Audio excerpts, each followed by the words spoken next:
As Nephi exhorted his brothers, he described the harsh treatment of Jeremiah as an example of the wickedness of the inhabitants of Jerusalem.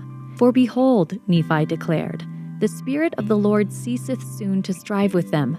For behold, they have rejected the prophets, and Jeremiah have they cast into prison." At first glance, this passage seems to refer to the imprisonment of Jeremiah by Zedekiah. However, that imprisonment took place after Lehi and his family left Jerusalem. So how could Nephi have known about it?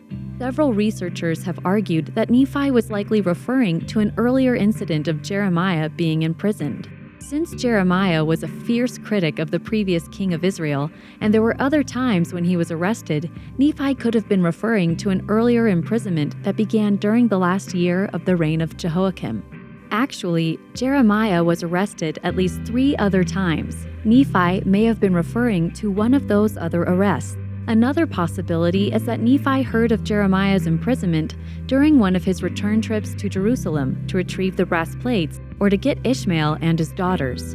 And finally, of course, it's also possible that Nephi learned of Jeremiah's imprisonment by revelation. While the data is not always as clear as modern readers would sometimes like, we must remember that the biblical book of Jeremiah was not written in chronological order, but it was compiled later, perhaps even after his death. Because there are gaps in the historical and scriptural record, we should be careful with attempts to correlate points of the Book of Mormon's timetable with external historical events.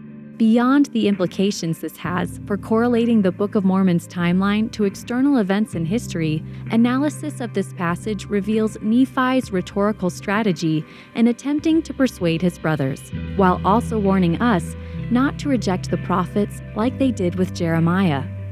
And now you know why.